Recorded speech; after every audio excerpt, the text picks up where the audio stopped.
तो कुछ ऐसी हालत थी जापान की जब जापान राख का ढेर बन चुका था, क्योंकि अमेरिका ने जापान पर दो एटॉमिक बॉम्ब गिरा दिए थे। और उसके बाद जापान की जो कंडीशन हो गई थी वो अपने आप में हिस्ट्री की वर्स्ट कंडीशन थी, और जो सबसे बुरी से बुरी चीज हो सकती थी वो जापान के साथ होती रही।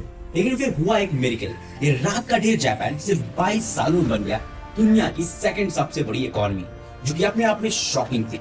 और बड़े बड़े देश जापान से पिछड़ गए थे।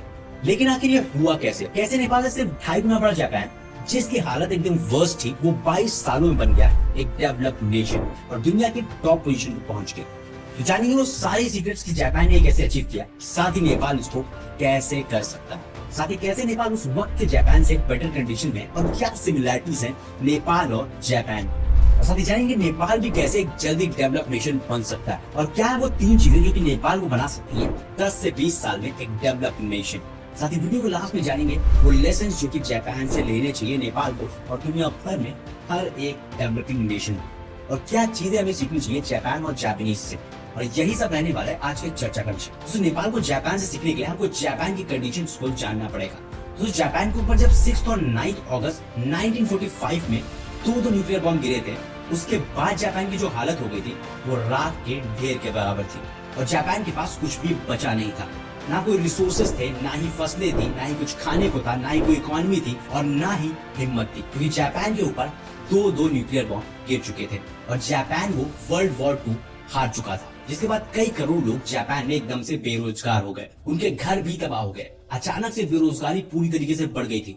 जीडीपी 50 से 60% तक गिर गई थी। इंडस्ट्रीज के प्रोडक्शन 90% तक खत्म हो गए थे, और इन सब चीजों का एक भयंकर रिजल्ट देखने को मिला था, जो कि थी गरीबी और भुखमरी, जो कि अपने आप में वर्ल्ड की वर्स्ट थी। और ऐसी कंडीशन में किसी भी देश के लिए जल्दी निकलना नामुमकिन के बराबर था। और साथ ही बॉम्ब ड्रॉप करने के बाद अमेरिका ने जापान को एक्वायर कर लिया था, और जापान बन गया था अमेरिका का एक टूल, एक हथियार, जो कि एशिया पर कंट्रोल कर रहा था। और साथ ही जापान में अमेरिका ने आर्मीज को भी खत्म कर दिया था। लेकिन ये भी एक कारण और वजह बनी जिसके चलते जापान की सूरत बदलने लगी। लेकिन आप लोग ये भी कहोगे कि आर्मी खत्म होने से कैसे जापान बेटर हो सकता था। दोस्तों उसके पीछे रीजन था कि जापान पहले हथियारों और आर्मीज पर बहुत ज्यादा खर्च करता था। एग्जाम्पल के तौर पे मान लीजिए अगर जापान एक सोल्जर पर एक साल में 10 लाख रुपए खर्च करता था, तो इन सोल्जर्स को बढ़ाकर अगर हम 1000 या फिर लाख कर लेते तो आप खुद ही सोच सकते हैं कितना बड़ा अमाउंट था। और इसके रिटर्न में गवर्नमेंट को मिलता था कुछ भी नहीं। और आर्मी खत्म होने के बाद यही पैसे एजुकेशन फील्ड में जापान की लगने लगे, तो उससे वो आदमी डेवलप करेगा, या तो वो इंजीनियर बनेगा, डॉक्टर बनेगा, या फिर वो एंटरप्रेन्योर बनेगा। तो वो कहीं ना कहीं कंट्री को इकोनॉमिक तौर से मजबूत करेगा, जिसके बाद वो टैक्सेस भी भरेगा जो कि गवर्नमेंट को मिलेंगे, और उससे पूरी तरीके से जापान का ही फायदा था। और इसीलिए आर्मी खत्म होना भी एक कारण था कि जापान की ग्रोथ थोड़ा ज्यादा तेजी से नजर आई। लेकिन नेपाल और कोई और कंट्री शायद ऐसा नहीं कर सकती कि वो अपने सोल्जर्स को खत्म कर दे, क्योंकि सिक्योरिटी रीजन भी एक इंपॉर्टेंट रीजन होता है। लेकिन सिर्फ यही कारण नहीं था कि जापान ग्रो किया जल्दी से। दोस्तों इसके पीछे कई प्लानिंग्स थी, साथ ही साथ कई सारी पॉलिसीज थी। सबसे पहले अमेरिका ने जापान की गवर्नमेंट के साथ मिलकर एक पॉलिसी लागू की, जो कि थी डोजी फाइनेंशियल पॉलिसी, जिसमें जापान की इकोनॉमी को स्टेबल करने के लिए, साथ ही साथ इन्फ्लेशन यानी कि महंगाई पर काबू पाने के लिए जापान की करेंसी येन को काफी हद तक कम किया गया मार्केट से। फिर उसके बाद जापान की गवर्नमेंट ने फोकस कर दिया कुछ कंपनीज के ऊपर, जो कि थी स्टील की इंडस्ट्रीज, साथ ही साथ कार की इंडस्ट्रीज और इलेक्ट्रॉनिक्स की इंडस्ट्रीज। और इसके पीछे कारण यह था कि अमेरिका ने जापान पर बहुत सारे प्रोडक्शन पर बैन लगा दिया था, जिसमें जापान फोकस किया इन इंडस्ट्रीज को बड़ा करने के लिए। और जापान की गवर्नमेंट ने एक मॉडल लाया जो कि था केरुत्सु मॉडल, और इसी मॉडल की वजह से जापान की सूरत बहुत ज्यादा बदल गई। और ये मॉडल एक रेवोल्यूशनरी मॉडल था, और इसी मॉडल के चलते जापान की कंपनीज दुनिया की सबसे बड़ी कंपनीज बन के निकली। और ये मॉडल नेपाल को भी जापान से सीखने की बहुत ज्यादा जरूरत है। तो जापान के इस मॉडल को ठीक से समझने के लिए हमको एग्जाम्पल लेना पड़ेगा। तो जैसे कि मान लेते हैं कंपनी होंडा, और ये बाइक बनाती है। ये बाइक बनाने वाली कंपनी कई और कंपनी के साथ टाई अप करती है और उनके साथ कॉन्ट्रैक्ट करती है। जैसे कि उसको हेडलाइट चाहिए तो किसी और कंपनी से बनवा लेगी, साथ ही साथ उसको सीट चाहिए वो किसी और कंपनी से बनवाएगी। इन सभी चीजों को इन कंपनी से लेके असेंबल कर लेगी, और बाइक को असेंबल करके बना के कस्टमर को बेच देगी। वो जो सारे प्रोडक्ट्स लेती थी, जो छोटी छोटी कंपनी से लेती थी, उन सभी को एक टेंडर देती थी, जो कि 1 साल का होता था या फिर 2 साल का होता था, जिसके चलते उन छोटी कंपनीज को बहुत ज्यादा प्रॉफिट नहीं होता। लेकिन जापान के केरुत्सु मॉडल में बिल्कुल अपोजिट होता था इसका। जापान की कंपनी वो बाइक बनाने वाली मेन कंपनी जो छोटी छोटी कंपनीज होती थी उनके साथ ग्रुप करती थी। साथ ही साथ उसके साथ ग्रुप में एक बैंक भी होता था अटैच्ड, जिस ग्रुप को ही केरेत्सु बोला जाता था। और ये ग्रुप एक साथ में काम करते थे। इन सभी कंपनीज की आपस में शेयर होल्डिंग भी होती थी, जिसके चलते इनका अपने आप में भी भरोसा ज्यादा होता था। साथ ही साथ इनके जो कॉन्ट्रैक्ट होते थे वो बड़े बड़े समय के लिए होते थे। 20 या 30 साल के लिए वो कंपनी छोटे कंपनी से प्रोडक्ट लेने के लिए कॉन्ट्रैक्ट करती थी। तो कहीं ना कहीं ये ग्रुप एक साथ में काम करता था। साथ साथ इनके बीच में कॉन्ट्रैक्ट 20 या 30 साल के होते थे। तो एक कंपनी को दूसरे कंपनी पर भरोसा होता था और वो ज्यादा रिसर्च कराती थी जिससे अच्छे प्रोडक्ट्स बनाए जाए कम दामों पे, क्योंकि उनको पता था कि 20-30 सालों तक तो उनको कॉन्ट्रैक्ट में रहना ही है। तो इसलिए वो ज्यादा पैसे खर्च कर पाते थे रिसर्च के लिए और वो सब आपस में शेयर कर लेते थे। साथ ही जापान की एक कंपनी एक और मॉडल को फॉलो करती थी जो कि थी जस्ट इन टाइम, यानी कि ये प्रोडक्ट तभी बनाती थी जब उसका ऑर्डर आता था। जैसे कि टोयोटा कंपनी कार्स बनाती थी और एक कार का ऑर्डर आता था कि रेड कलर की टोयोटा की एक कार चाहिए, तभी उस कार के स्पेयर पार्ट्स को लेकर असेंबल किया जाता था और उसको कस्टमर तक पहुंचाया जाता था। हालांकि इसमें थोड़ा टाइम ज्यादा लगता था, लेकिन इससे बहुत सारे फायदे जापान की इन कंपनीज को होने लगे। सबसे बड़ा फायदा उन कंपनीज को यह था कि उनको इसमें बहुत कम रिसोर्सेज चाहिए होते थे, जैसे कि उनको मैन पावर भी कम चाहिए होती थी। साथ ही साथ बहुत ज्यादा प्रोडक्ट पहले से बना के नहीं रखे जाते थे, जिसके चलते वो प्रोडक्ट्स नहीं बिके तो कोई भी वेस्टेज होती ही नहीं थी। तीसरी चीज, बहुत सारी गाड़ियां खड़ी नहीं करनी पड़ती थी, तो बहुत कम स्पेस इनको लगता था और ये छोटी सी एरिया में भी ज्यादा प्रोडक्शन करते थे। साथ ही साथ उनको ज्यादा मशीनरीज भी नहीं लगती थी, कम मशीनरी में ही उनका सारा काम हो जाता था। तो इस जस्ट इन टाइम से इन कंपनीज ने बहुत मोटे प्रॉफिट कमाए और इन्हीं मॉडल के जापान की कार कंपनी टोयोटा ने 1955 में जो कि 20,000 कार सिर्फ बनाती थी, और 1965 में 4 से 5 लाख कार तक बनाकर बेचने लगी और दुनिया की सबसे ज्यादा कार बेचने वाली कंपनी बन। इसी कारण की वजह से जापान की कई सारी इलेक्ट्रॉनिक्स कंपनी भी दुनिया भर की मार्केट में छा गई, जैसे Panasonic, Sony, Mitsubishi, Toshiba, Toyota और सैकड़ों ऐसी कंपनीज निकल के आई जो कि जापान से वर्ल्ड फेमस हो गई।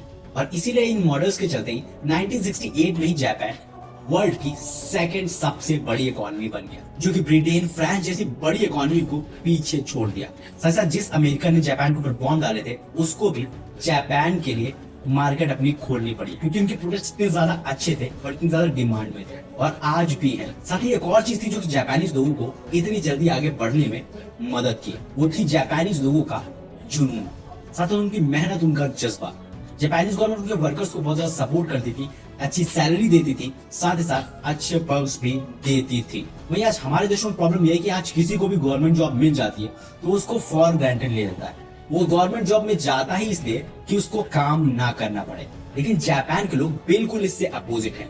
गवर्नमेंट उनको अच्छे पर्क्स देती है, लेकिन वो लोग मेहनत करना नहीं छोड़ते और यही कारण था कि जापानीज हमेशा आगे रह गए और दुनिया पीछे रह गई। तो ऐसे ही कुछ समय के साथ जापान डेवलप नेशन बना। तो अब नेपाल कैसे बन सकता है डेवलप नेशन? तो नेपाल को अभी जल्दी डेवलप नेशन बनने के लिए आखिर चाहिए क्या? जो हर मेहनत के साथ हमें थोड़े सपोर्ट की भी जरूरत पड़ती है, जिसे जापान की गवर्नमेंट उनके वर्कर्स को सपोर्ट करती थी। तो अगर नेपाल 10 या 20 सालों में डेवलप नेशन बनना चाहता है तो नेपाल को 3 चीजें चाहिए ही चाहिए। सबसे पहला चाहिए नेपाल को फ्री एजुकेशन, साथ ही साथ क्वालिटी एजुकेशन, क्योंकि हमने देखा जापान के केस में कैसे एजुकेशन बहुत ज्यादा इफेक्ट डालती है एक देश की इकोनॉमी पर। और अच्छी फ्री की शिक्षा सबसे पहली नेपाल की रिक्वायरमेंट है उसको एक डेवलप नेशन बनाने के लिए। दूसरी बड़ी चीज है नेपाल के बच्चों के अंदर इनोवेटिव थिंकिंग को ज्यादा डेवलप करना, ऐसी सोच विकसित करना जो कि इनोवेटिव सोचने की हो, साथ ही साथ प्रॉब्लम सॉल्विंग करने की हो, ना कि सिर्फ रटने की हो और मार्क्स लाने की हो। और तीसरी चीज, नेपाल के यूथ को जॉब मॉडल से एंटरप्रेन्योर मॉडल की तरफ शिफ्ट होना पड़ेगा या फिर शिफ्ट करना पड़ेगा, क्योंकि सभी कहीं ना कहीं सिर्फ जॉब ढूंढ रहे हैं, वो जॉब देने वाला नहीं। और अगर नेपाल में एंटरप्रेन्योर माइंडसेट को ज्यादा डेवलप किया जाएगा तो कहीं ना कहीं बहुत जल्दी डेवलपमेंट होने के चांसेस बढ़ेंगे। तो ये सब आपको देखने को मिलेगा मेरे चैनल्स पर भी। मैं बहुत सारे नेपाली एंटरप्रेन्योर को सामने आके रखता हूँ जो कि एक सोर्स ऑफ मोटिवेशन बन सकते हैं आप सभी के लिए। हाल ही में मैंने वीडियो बनाया था नेपाल हाइड्रोजन के ऊपर, जो अगर आपने नहीं देखा तो जाके जरूर देखें, उसका डेवलपमेंट नेपाल में कैसे हो सकता है उसके ऊपर ये वीडियो था। आप स्क्रॉल करके देखिएगा, आपको बहुत सारे लोग मिलेंगे, तो आप जरूर देखिए वो सारे वीडियोस को, उनसे इंस्पायर हुई और उनसे बहुत कुछ सीखने को आपको मिलेगा। और इसलिए चैनल को सब्सक्राइब भी कर लीजिएगा ऐसे वीडियोस के लिए। तो आप जानते हैं वो इंपॉर्टेंट लेसन जो कि जापान से हर किसी को सीखने चाहिए और नेपाली को भी सीखना चाहिए। और जापान से सबसे बड़ी सीख हमको ये मिलती है कि प्राइड एक कॉस्ट के साथ आती है। यानी कि आप बहुत ज्यादा गौरवान्वित महसूस कर रहे हैं, तो उसकी एक कीमत है आज वर्ल्ड पॉलिटिक्स में। क्योंकि आप सोच सकते हैं कि जापान के लिए कितना ज्यादा मुश्किल होगा उसी देश से हेल्प लेना जिस देश ने उसके ऊपर बॉम्ब गिरा के उसकी ऐसी हालत की, यानी कि अमेरिका। वो कहीं ना कहीं देखे तो जापान के गौरव को कम करती थी कि उसी देश से हेल्प लेना जिसने तुम्हारे ऊपर बॉम्ब गिराया, कितना ज्यादा अटपटा लगता है। लेकिन जापान उस गौरव के खिलाफ जाते हुए अपने लोगों की बेहतरी के लिए उस चीज को एक्सेप्ट करता है और हेल्प लेता है उसी देश की जिसने उसके ऊपर बॉम्ब भी गिराया। तो कहीं ना कहीं उस घटिया पोजीशन से निकलकर वो जापान दुनिया की सेकंड सबसे बड़ी इकोनॉमी बन के भी दिखा। साथ जो सेकंड चीज जापान ने सिखाई वो ये थी कि प्रोडक्ट मैन्युफैक्चरिंग करना हमेशा आपकी इकोनॉमी को ज्यादा बेटर करेगा और ज्यादा अच्छे से ग्रो करेगा, साथ ही साथ लॉन्ग टर्म के लिए ग्रो करेगा, उसकी ग्रोथ कभी रुकने वाली नहीं। और तीसरी और बहुत इंपॉर्टेंट चीज जो कि जापान से सीखने को मिली वो मिली जापानीज लोगों की मेहनत, उनका एटीट्यूड। ये चीज सीखने को मिली कि कैसे एक एटीट्यूड ही एक देश की किस्मत को बदल सकता है। आज कोई भी देश अगर वहाँ के लोगों के अंदर में ग्रोथ का एटीट्यूड नहीं होगा तो वहां पर ग्रोथ नहीं हो सकती और वो कंट्री कभी भी एक डेवलप नेशन नहीं बन सकती। तो सभी लोगों को ग्रोथ और मेहनत का एटीट्यूड तो जरूर रखना चाहिए। इसीलिए आप लोगों का भी एटीट्यूड अच्छी ग्रोथ के लिए होना चाहिए। इसीलिए बड़े सपने देखो, बड़ी चीजें देखो, बड़ी चीज करने की ट्राई करो और हर चीज पर हर फील्ड में मेहनत करो जहां पर भी आपको, क्योंकि वही पॉजिटिव एटीट्यूड आपको सक्सेसफुल बनाएगा, साथ ही आपके देश को भी सक्सेसफुल बना के रहेगा। दोस्तों ऐसी इंफॉर्मेटिव वीडियो बनाने के लिए हमारा बहुत सारा टाइम लगता है, बहुत सारे एफर्ट्स लगते हैं, बहुत सारा पैसा खर्च होता है। तो आप लोगों से रिक्वेस्ट है कि प्लीज इस वीडियो को ज्यादा से ज्यादा अपने फ्रेंड्स और फैमिलीज तक शेयर जरूर कीजिए, उसको एक सोर्स मिल पाए और वो सही जगह तक पहुंच पाए। तो फटाफट से अपने व्हाट्सएप, फेसबुक और तमाम सोशल मीडिया के जरिए अपने फ्रेंड्स और फैमिलीज तक हमारे वीडियो को शेयर जरूर कीजिएगा। और अगर आपको इस वीडियो से थोड़ा भी सीखने को मिला तो प्लीज इसको लाइक कर लो और अच्छा लगा तो प्लीज सब्सक्राइब जरूर कर लीजिएगा और बेल का आइकन जरूर दबा लीजिए। धन्यवाद। NI news.